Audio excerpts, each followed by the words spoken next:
He's just an ordinary construction worker. What's so special about him? Every morning, Ethan quietly put on his work gloves, picked up his tools, and arrived at the construction site long before sunrise. No one knew that those rough, calloused hands were about to make a decision that could cost him his own life. Then, in the middle of a collapsing building, one sentence left everyone speechless. If it hadn't been for you that day, I wouldn't be standing here alive today. What really happened? Stay with us, because this incredible true-to-life story is just beginning. He only wanted to earn a living, but became a hero instead. The next morning, Ethan arrived at the construction site before sunrise, as he always did.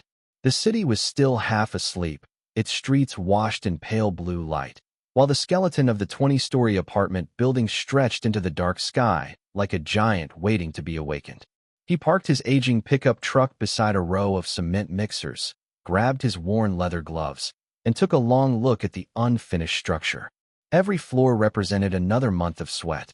Every brick carried fingerprints from men whose names would never appear on plaques or newspaper headlines. To most people, it was just another building.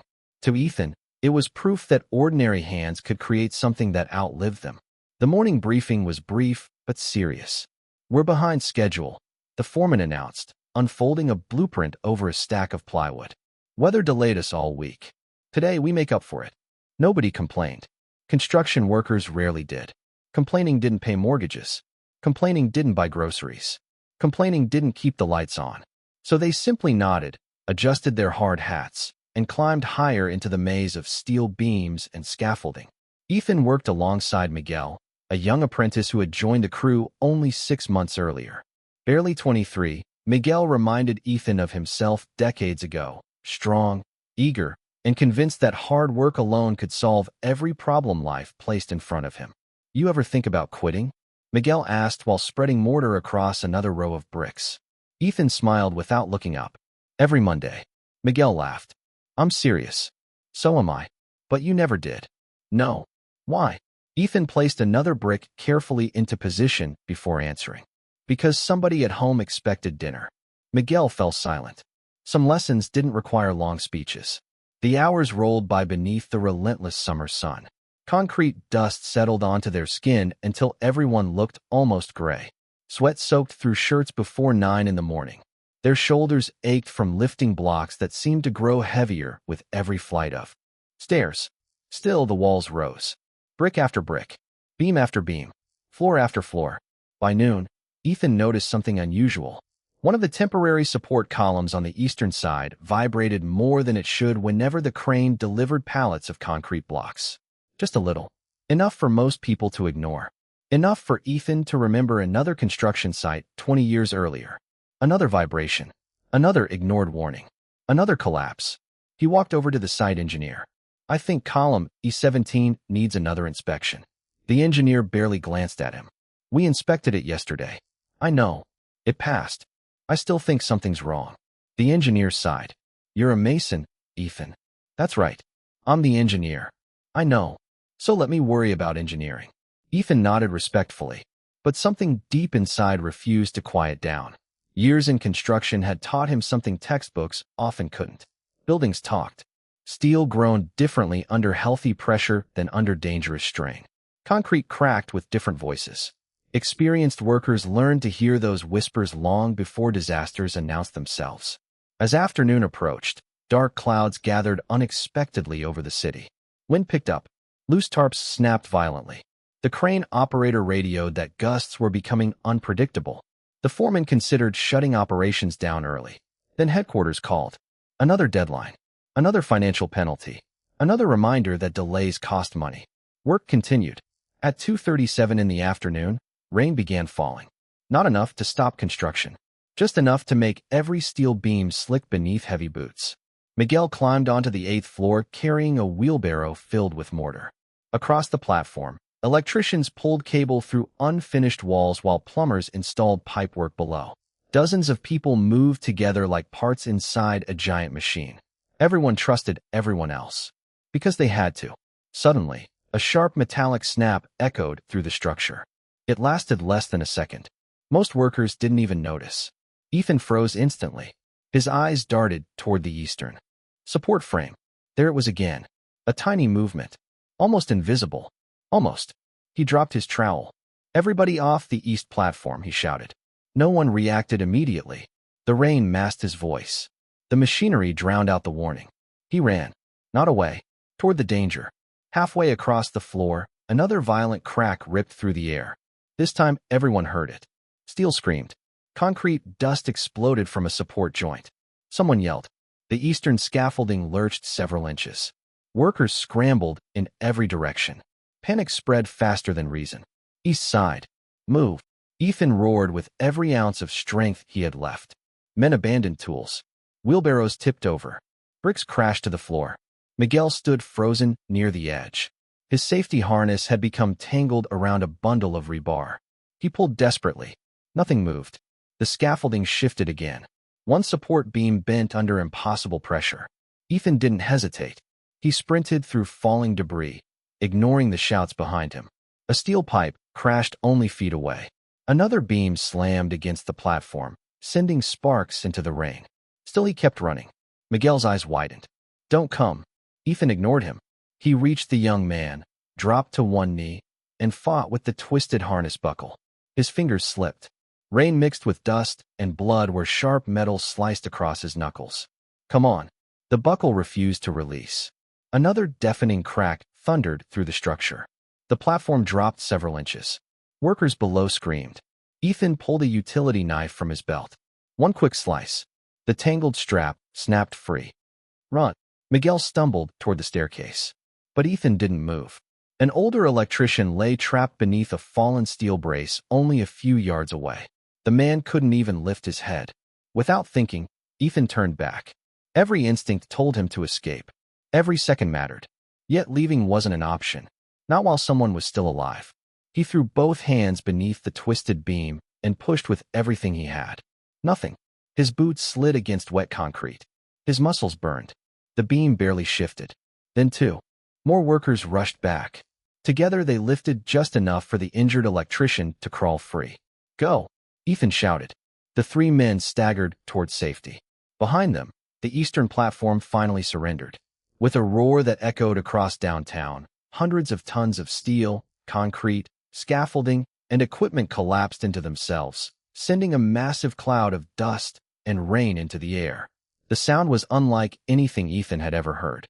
It wasn't just metal breaking. It was the sound of months of labor disappearing in seconds. The sound of lives hanging by a thread. And somewhere beneath that collapsing mountain of concrete, fate had not yet finished testing the man who had only come to work, hoping to earn enough to buy groceries for another week. The world disappeared inside a storm of dust. For several terrifying seconds, no one could see more than a few feet ahead. Car alarms echoed through the streets below. Pieces of insulation floated through the air like gray snow while the emergency alarm screamed across the site. Workers stumbled through the haze, coughing violently, calling out the names of friends they could no longer see. "Ethan, Miguel, is anyone still up there?" The foreman grabbed a radio with shaking hands. "Call 911. Structural collapse. We have multiple casualties." Sirens began to wail somewhere in the distance. Ethan lay face down beneath a pile of broken plywood and twisted metal tubing. Every breath felt like inhaling sandpaper. His ears rang so loudly that the outside world sounded muffled, as though he had fallen underwater. He forced one eye open. Everything hurt. His left shoulder burned with unbearable pain, and blood trickled down the side of his forehead. For a moment, he couldn't remember where he was. Then he heard it. A child. No, not a child. Someone crying for help. "We're trapped." The voice was weak, somewhere beneath the wreckage. Ethan tried to stand. Pain shot through his ribs so sharply that he nearly blacked out again. A paramedic later said most people with injuries like his wouldn't have moved another inch. But Ethan wasn't thinking about himself. He crawled. Every movement scraped his knees. Against shattered concrete. Bent pieces of rebar snagged his shirt. Dust filled his lungs until each breath became a battle. The cries grew louder. "Help! I'm here!" Ethan shouted. No answer. Only coughing. He climbed over a broken section of scaffolding and reached what had once been the eastern platform. Now it looked like a mountain of crushed steel. He noticed a yellow safety helmet protruding from beneath several wooden planks. "Miguel," the young apprentice answered with a painful groan. "I'm here." Ethan rushed over despite the agony pulsing through his body. Miguel's legs were pinned beneath a collapsed support frame. Blood stained one side of his jeans, but he was conscious. "I can't feel my foot." "Don't move." "I wasn't planning to." Even then, Miguel somehow managed a weak smile. Ethan looked around desperately. The debris pressing against Miguel weighed hundreds of pounds. Far too much for one man. "Ethan," Miguel whispered. "You need to go." "I'm not leaving." "They're coming." "I know. You'll get trapped too." Ethan ignored him. Instead, he began removing smaller pieces one by one. Loose boards, broken bricks, bent pipes, anything he could lift. Minutes felt like hours. Rain continued pouring through the open skeleton of the building. Far below, sirens finally arrived. Firefighters rushed toward the site carrying medical equipment, hydraulic cutters, and rescue tools. One firefighter pointed upward. "I see movement." Another shouted into his radio. "We've got survivors on the east side." But reaching them wasn't simple. The collapse had destroyed the primary stairwell. Rescue teams would have to build another access route. Time suddenly became their greatest enemy. A faint groaning sound echoed through the wreckage. Ethan froze. The remaining structure was shifting. Not collapsing. Not yet. But settling. Every rescue worker knew that secondary collapses often killed more people than the first one. The steel above them creaked. Miguel heard it too. "You hear that?" Ethan nodded. "We don't have much time." Just then another voice emerged from somewhere deeper beneath the debris. A woman's voice. Barely audible. "Please." Ethan's heart sank. There had been an electrical crew working below. He hadn't realized anyone else was trapped. He followed the sound until he discovered a narrow opening between two crushed concrete panels. Inside, no more than 10 feet away, an electrician named Sarah was pinned beneath a steel beam. One arm was free, reaching desperately toward the light. "Ethan, I'm here. I can't move." He squeezed through the opening despite sharp edges tearing at his jacket. The beam across Sarah's legs had shifted against another support. If it slipped, it would crush both of them instantly. "You shouldn't be here," she whispered. "Probably not. You always were stubborn." He laughed softly. "So I've been told." He examined the beam carefully. Years of construction experience had taught him how weight traveled through steel. One wrong movement would make everything worse. One right movement might create just enough space. Outside, firefighters finally reached the 8th floor. "We have visual contact. 3 trapped. Stabilize the structure." Hydraulic supports were rushed into place. Rescue specialists worked as fast as humanly possible. Yet every minute felt painfully slow. Inside the wreckage, Ethan spotted a heavy steel jack lying nearby. Damaged. Old. But usable. He dragged it across broken concrete and positioned it beneath the beam. His injured shoulder screamed in protest. He ignored it. One crank. Nothing. Second crank. The beam shifted half an inch. Third crank. Another fraction. Sarah gasped. "I think it's working." "Keep talking." "About what?" "Anything." She smiled through tears. "My daughter starts middle school next week." "You'll be there." "I don't know." "You will." "My husband." "You'll hug him tonight." "You sound very confident." "I've spent 30 years fixing problems one brick at a time." She laughed despite the pain. The beam lifted another inch. Outside, firefighters finally broke through. "We're here." A rescue captain crawled inside. His eyes widened when he saw Ethan already supporting part of the load with his own body while operating the jack. "Sir, move back." "I can't." "We've got it." "Not yet." The captain immediately understood. If Ethan released pressure before the stabilization equipment was secured, the beam could drop again. 3 firefighters rushed forward. Hydraulic spreaders locked into position. Steel braces tightened. "Okay, we've got the load." Only then did Ethan slowly let go. The moment the weight transferred, his exhausted body simply gave up. His legs buckled beneath him. The rescue captain caught him before he hit the ground. "Easy." Ethan tried to ask about Miguel. Instead, darkness swallowed everything. When Ethan finally opened his eyes again, sunlight streamed through a hospital window. The rhythmic beeping of a heart monitor replaced the roar of collapsing steel.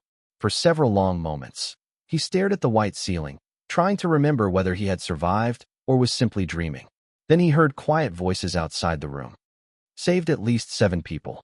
If he hadn't warned them, death toll would have been much higher. A nurse noticed his eyes opening. Well, she smiled gently. Our hero is finally awake. Ethan frowned. I'm not a hero. The nurse chuckled. You'll probably be arguing about that for a very long time. He tried to sit up. Pain shot through his chest. Easy. 6 broken ribs.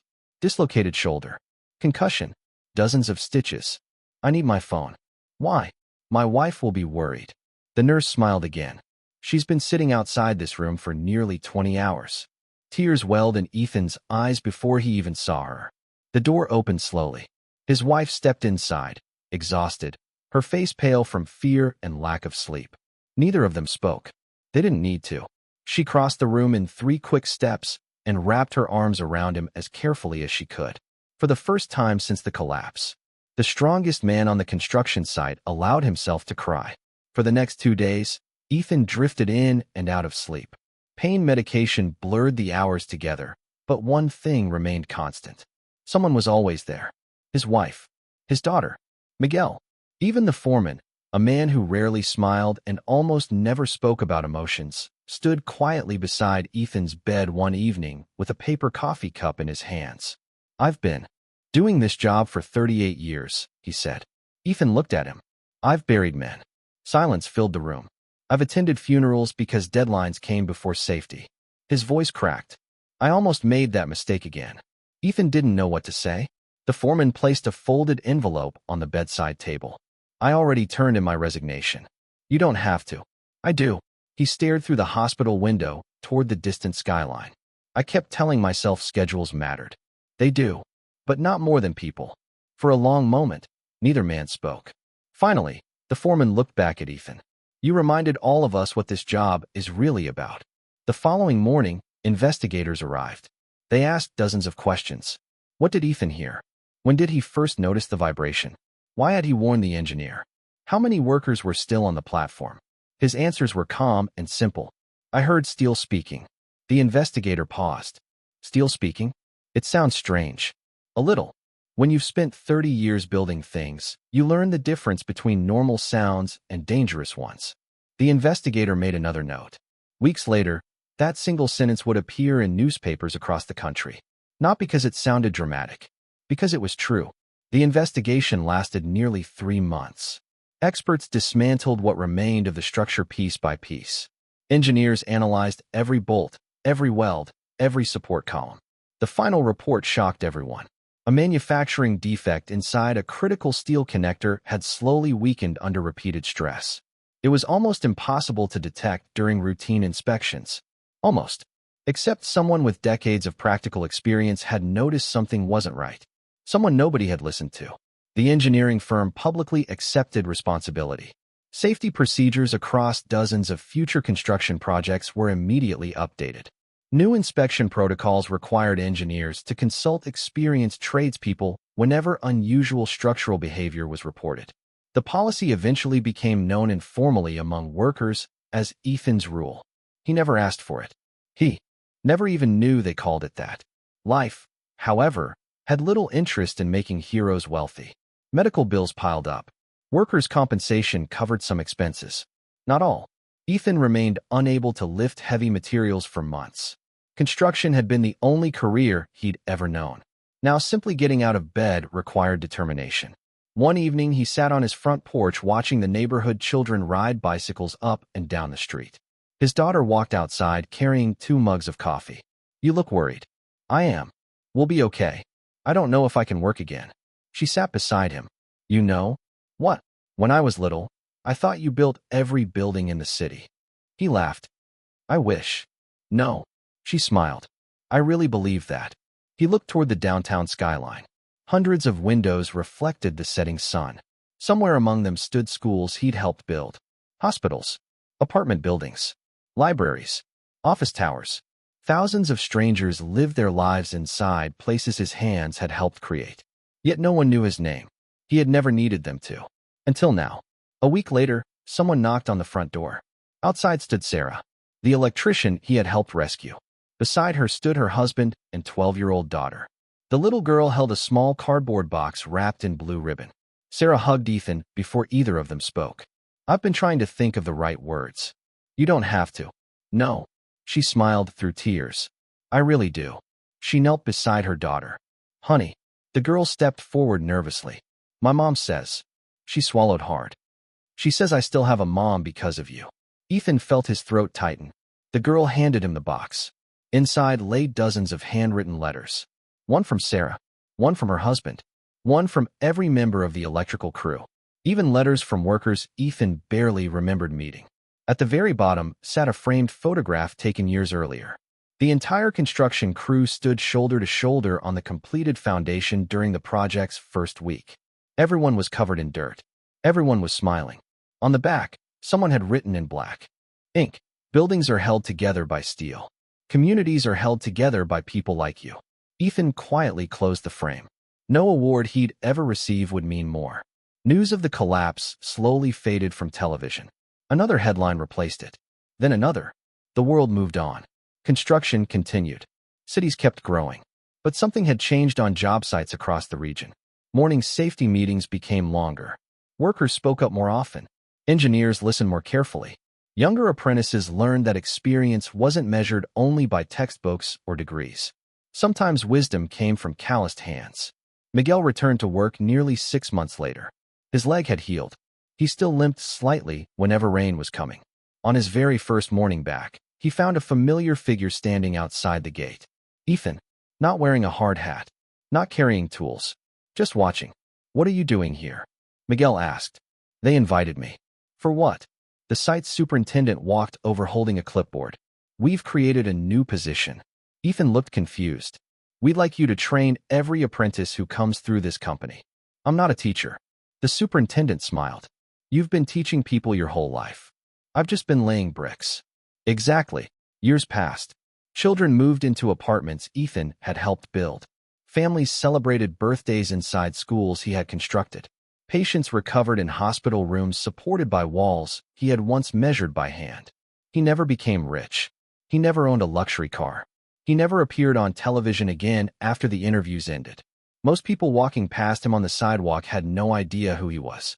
And that never bothered him. Because real heroes rarely spend their lives proving they're heroes. They simply keep showing up. One ordinary day at a time. Many years later, Ethan's hair had turned completely gray.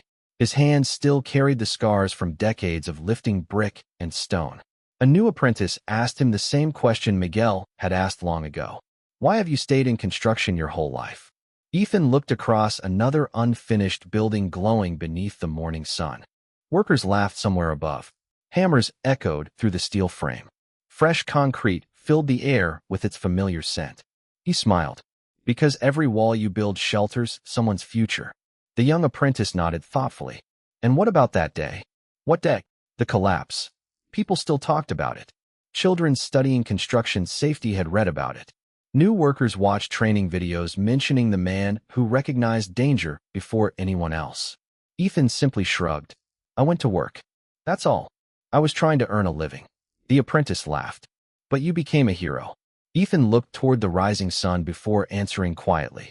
No. I just couldn't walk away while someone still needed help. The apprentice never forgot those words. Neither did anyone else who heard them. Because courage is rarely found in people searching for glory. It is found in ordinary men and women who choose compassion over fear, responsibility over comfort, and another person's life over their own safety. Ethan never planned to become a hero. He only wanted to earn enough to support the family he loved. Yet in the moment that mattered most, his character became stronger than his fear. The buildings he helped construct would one day grow old. Concrete would crack. Steel would rust. Glass would eventually be replaced. But the lives he saved continued forward. Children grew up with their parents. Families stayed whole. Young workers learned to speak up when something felt wrong. And every one of those lives became a living monument far greater than anything made of brick or stone. Because in the end, the greatest things we build are not the structures that touch the sky. They're the moments of courage that lift other people when everything around them is falling apart.